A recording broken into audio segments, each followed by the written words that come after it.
Module 7.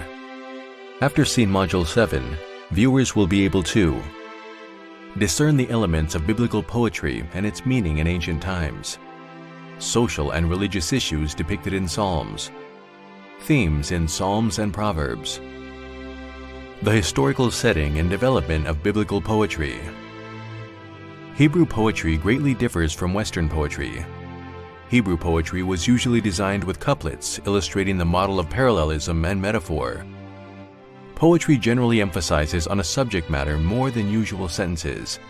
It demonstrates victory or sorrows of past events experienced. One list of poetic features includes denotation and connotation, imagery, figurative, language, metaphor, personification, metonymy, symbol, allegory, paradox, overstatement, understatement. Berry, 1995. The historical setting of poems in Exodus 15, 1-18, 2 Samuel 1, 19-27. The discussion of their function in the setting and profound thoughts will be profoundly analyzed. Historical settings of Exodus 15, 1-18, and 2 Samuel 1, 19-27. In Exodus 15, 1-18, Moses praised Jehovah through his song, which is part of the Pentateuch written by the prophet himself. Victory was obtained over Pharaoh's elite army pursuing the Israelites in an attempt to capture them. The Red Sea suddenly opened, permitting passage to the Hebrews, but as the chariots of Pharaoh's warriors entered the pathway, water flowed through the passage created, and the Egyptian army perished. Israel's leader also regarded the content of his teaching as a proclamation of the Lord's name, which resulted in his people praising God for his greatness, or magnificence. Verse 43 is the matching call for songs of praise, Leov 2013. This unusual and surprising event was witnessed by the Israelites as it occurred, and they were delivered by the act of God. Moses rejoiced and accentuated on God's grandeur through poems and praise. The liberation granted was a huge victory, which eradicated the immediate threat the Israelites faced. Both the Exodus and the Apocalypse are punctuated with worship songs to the God who rescues his people from perilous circumstances. Pullman 2012. Furthermore, God's superiority is expressed. He is viewed as the omnipotent that no one should defy. You stretched your right hand, the earth swallowed them. You in your mercy have led forth the people whom you have redeemed. Exodus 15, 12-13, New Living Translation. In 2 Samuel 1, 19-27, the book described David's sorrow in a poem addressed to the victims, Saul and Jonathan, who perished in a battle. The two warriors, a king, his son, were slain, and David expressed his discontent, grief pertaining to the losses. Saul and Jonathan were beloved and pleasant in their lives. 2 Samuel 1:23, New Living Translation. The king and his sons devoted their lives for Israel's cause, and the population is to mourn their death. O daughters of Israel, weep over Saul, who clothed you with scarlet with luxury. 2 Samuel 1:24, New Living Translation. The poem functions in the setting and its deeper insights in the historical setting. The poem examined in Exodus accentuated on Jehovah's strength. It defined the Creator as the God of gods, the most high and powerful being that all nations, gods, and creeping creatures should bow to. The magnificent Holy One who accomplished miracles, which leaves humanity perplexed. Victory is obtained through him, and no creature shall stand before him. He holds the key to life and death. Jehovah is duly recognized, magnified as the one true God through whom all things are possible. In 2 Samuel, the loss of the two warriors is troubling. Israel wept as the king and his sons succumbed. David mourned and praised Jonathan for being a faithful brother, and his father, King Saul, for his dedication and sacrifices to the nation. The Lament of David is therefore chiastically organized by both form and by theme, on the larger scale and on the smaller scale. Shea, 1986.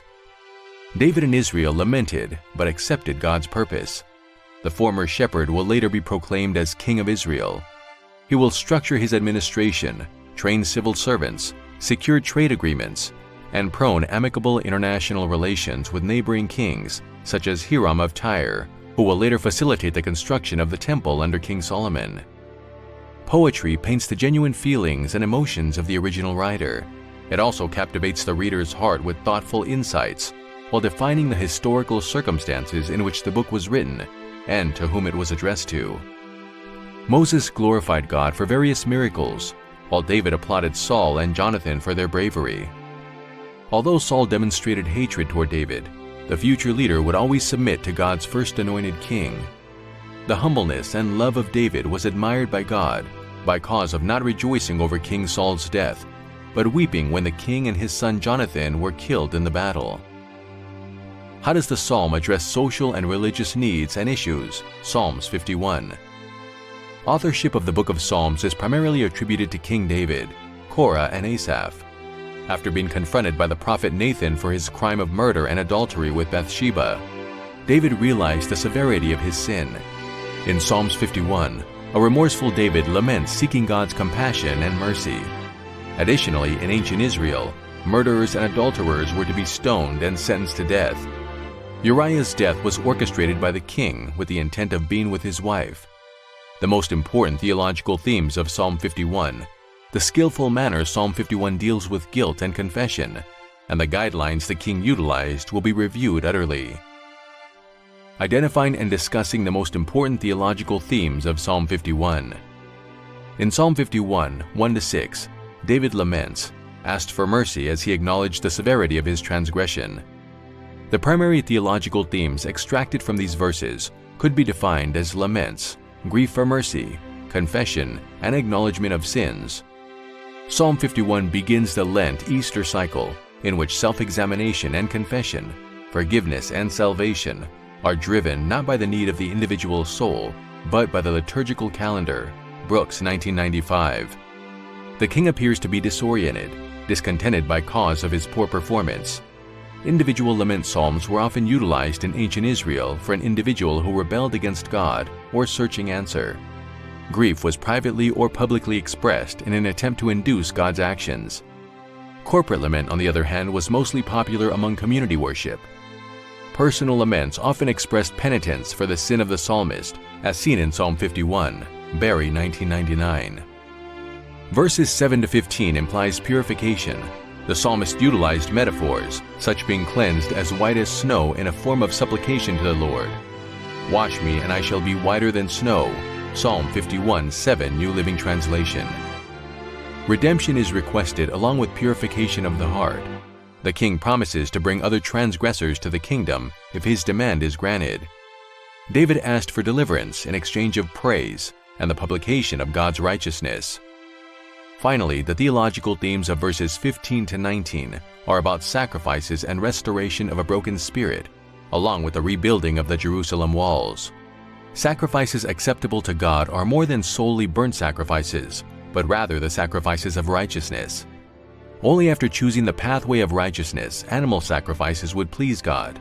These are His desire for forgiveness, for cleansing, for restoration of joy, and for the spiritual welfare of the nation. Harrison, 1935. Psalms' way of dealing with guilt and confession. Psalms have a unique way of dealing with guilt and confession. After committing iniquities, one feels the anguish, the negative effects of sins on the troubling soul. In Psalm 51, for instance, David felt ashamed but did not attempt to hide his missteps. The sinner introduced a penitential psalm, acknowledged that he deserved to be chastised because of his poor performance, confessed his sin, and expressed sincere regrets with a humble request for forgiveness.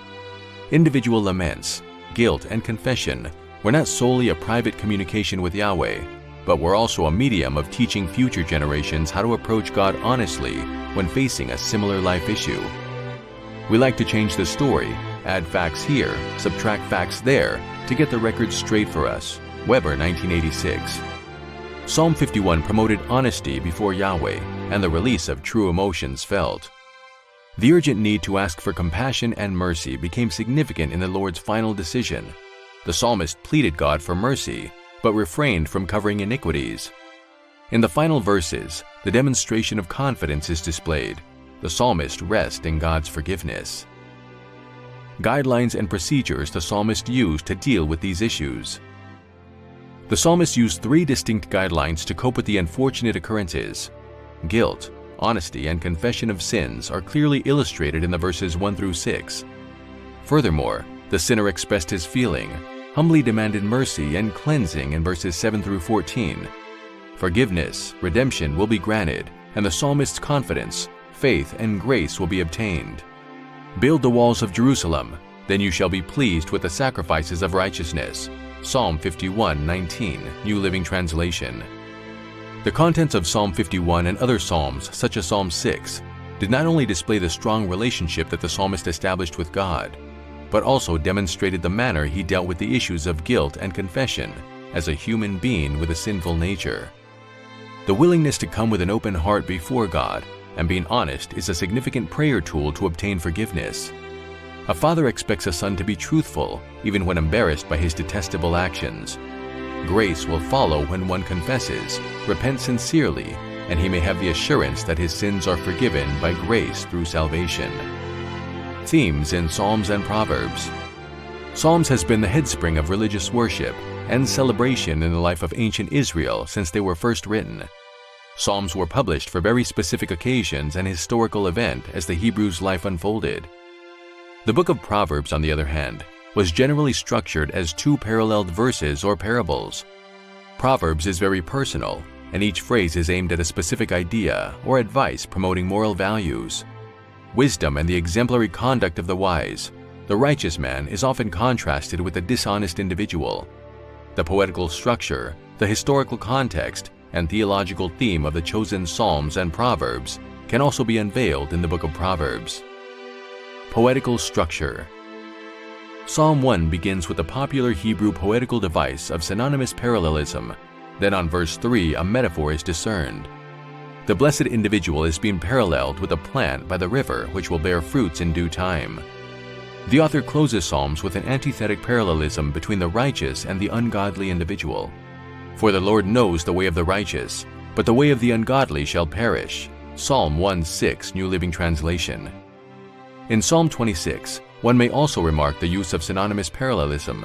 David rejoiced for his righteousness and faithfulness toward God, then praised, humbly demanded help to conserve his purity and to be redeemed as a sinner.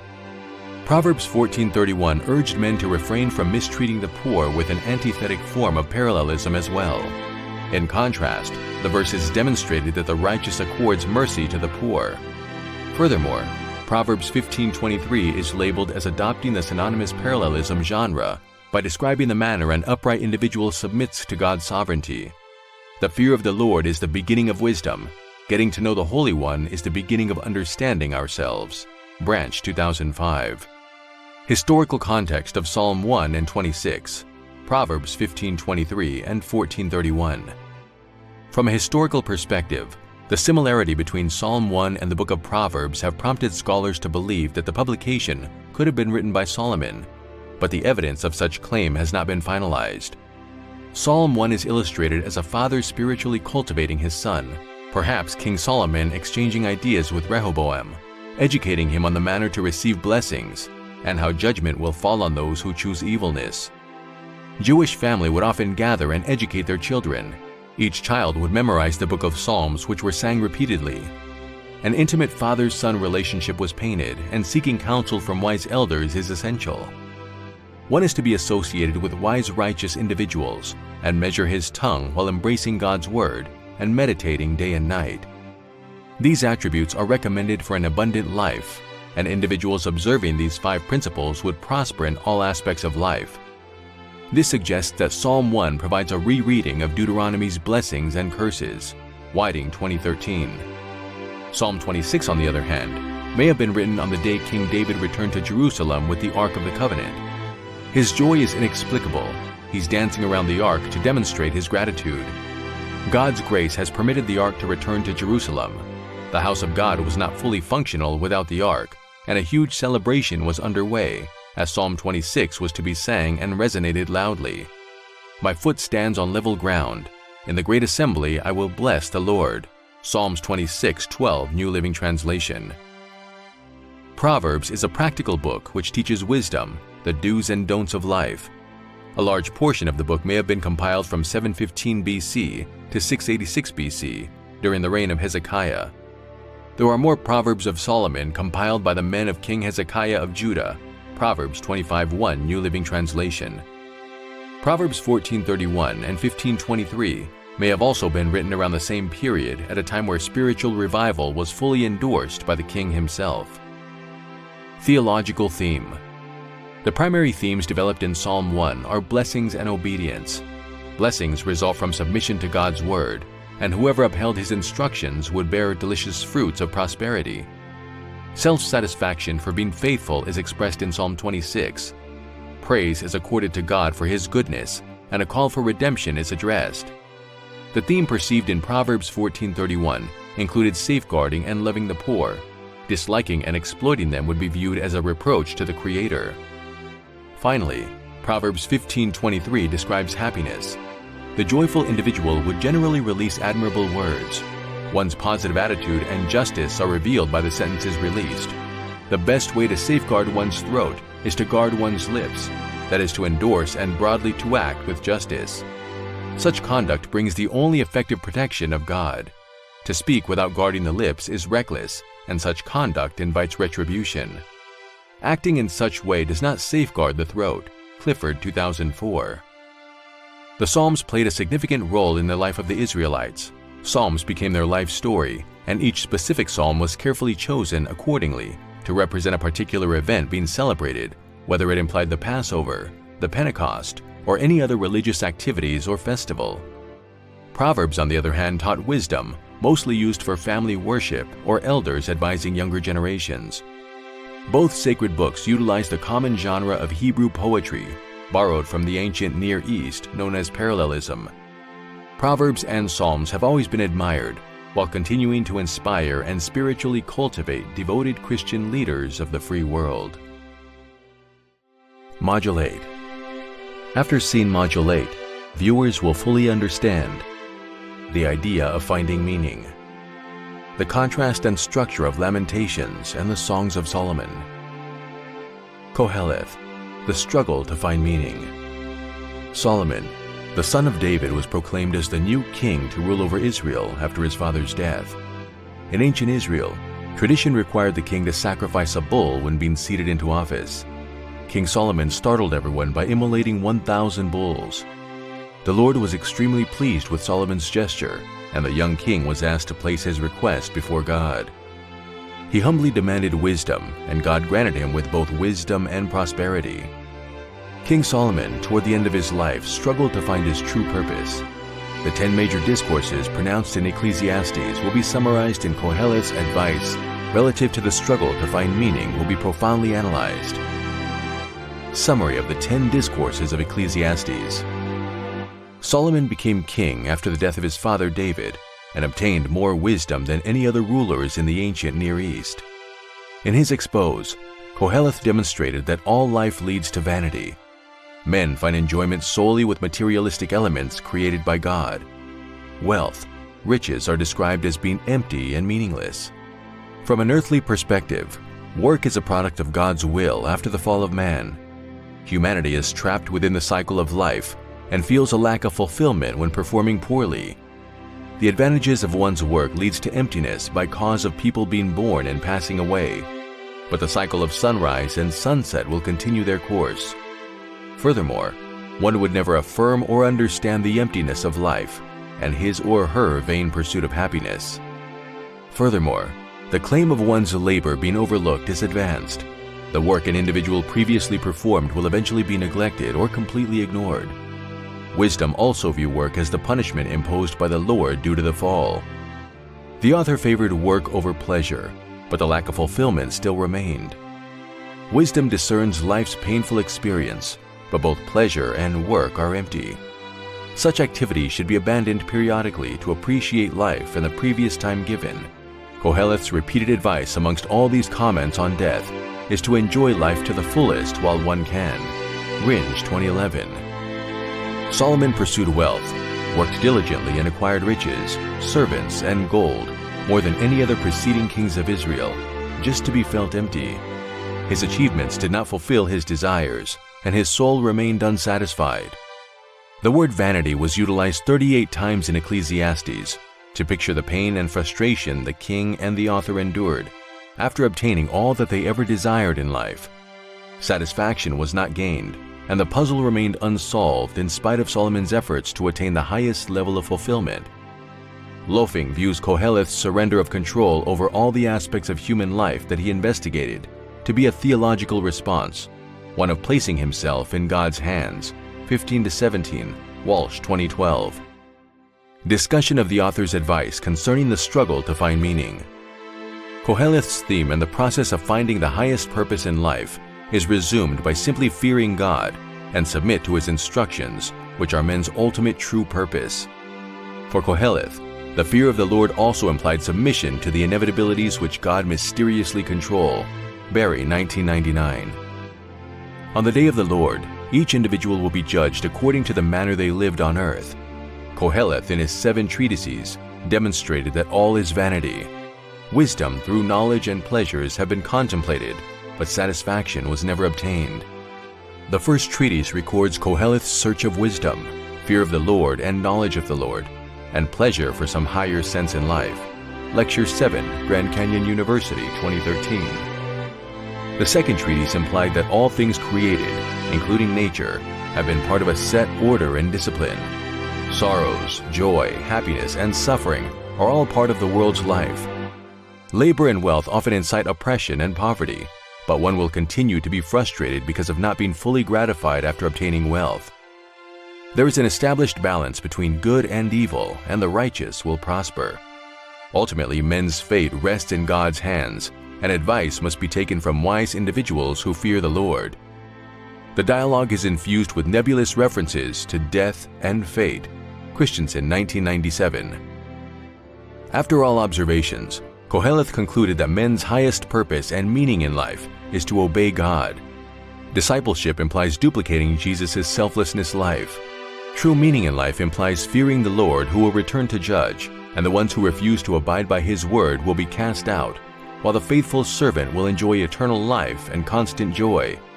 The following interpretations of Koheleth draw distinctions between his purpose, investigation, his philosophy, skepticism, and his ultimate findings, essentialism. Barry, 1999. Meaning for the author will never be fulfilled with earthly desires, but rather men's true purpose is spiritual. They must find their identity through God. One is to center his or her attention above and perform admirably. The flesh is a bottomless pit, and no pleasures, work, and riches of this world will ever be sufficient to fulfill it. The Spirit, however, brings satisfaction while reviving the soul. It is a symbol of faith, love, wisdom, happiness, mercy, and joy, which correlates with God's kingdom. One's fulfillment is found in heaven, and the instructions set before him or her through the Scriptures, which lead to light and an abundant life. Any deviation from the sacred book would lead to unfortunate life consequences and dissatisfaction. Earthly riches do not fulfill, but are the essence of greed, selfishness, as one attempts to catch the wind. A fulfilling life would insinuate to abide by God's instructions, which is to love God and the neighbors unconditionally. By performing in such manner, one demonstrates obedience.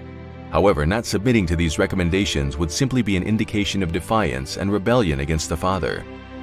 The illustration provided in the book of Ecclesiastes by Koheleth led one to believe that life is meaningless.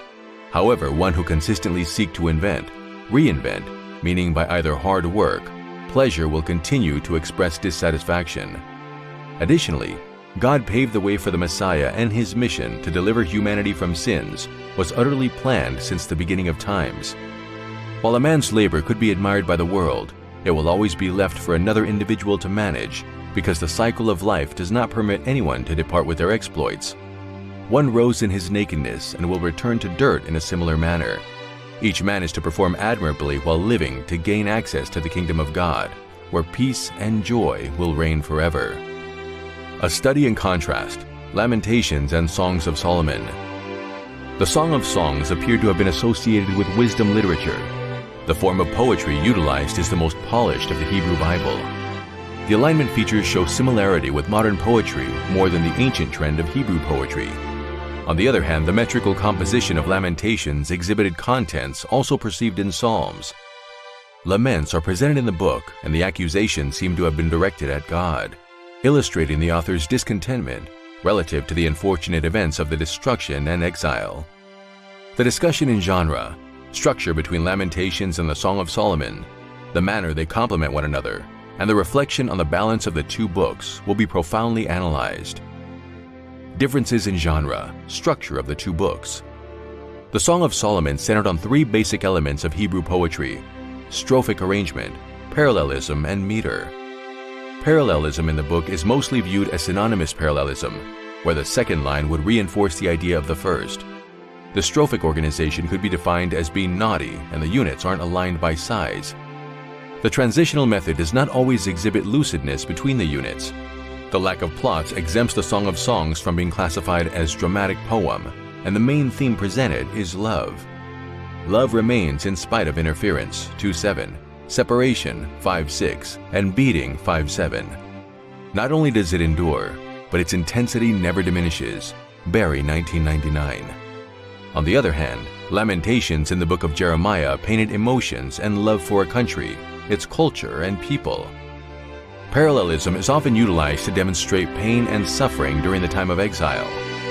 The language is stereotyped, not specific to one exclusive situation, a truism for all laments and complaints, as well as for other prayers and liturgical pieces. Gerstenberger, 2013. Both books complement one another in the subject matter of love, where the actors are passionate about the love they expressed for people of Israel and a country. The manner these issues are addressed. The themes and issues in the Songs of Solomon are addressed in a romantic, passionate approach. In contrast, the Shulamite identifies herself with the beauty and scent of nature. Besancon, 2014. The passage and love of two individuals are expressed through their actions and desire to meet and be unified. The irresistible beauty of an Egyptian woman in love with a neighboring shepherd is revealed. The description of her beauty interpret her dark skin as a unique part of her distinct attractiveness. Barry, 1999. Royal references, pastoral and garden imageries are portrayed in the scenery. On the contrary, Lamentations illustrated the sorrow of an individual in love of a city, culture, and the temple where he often worshipped. The destroyed sanctuary represented the center of the Jews' spiritual and social life, but was razed due to disobedience. Jeremiah addressed the historical events by accentuating on his anguish, the torments caused by the destruction of Jerusalem. The Book of Lamentation put an emphasis on the complaint, the expressions of woe, and the description of the disaster that has happened in Jerusalem. Lecture 8, 2013. Jeremiah lamented asking for help with a vivid illustration of the calamity which fell upon Israel. Then he submitted a prayer of deliverance with a solid argument, highlighting why Yahweh should deliver his people. Song of Songs demonstrated the power of love and the happiness which derives from it, while Lamentations revealed a rupture of a loving relationship between Yahweh and the Jewish people. Chapter 3 also presented a contrast between love and rejection. The Israelites rebelled and God chastised them, which led to pain and suffering. We have transgressed and rebelled, and you have not forgiven, verse 42. God has not yet acted out of his love, Barry, 1999.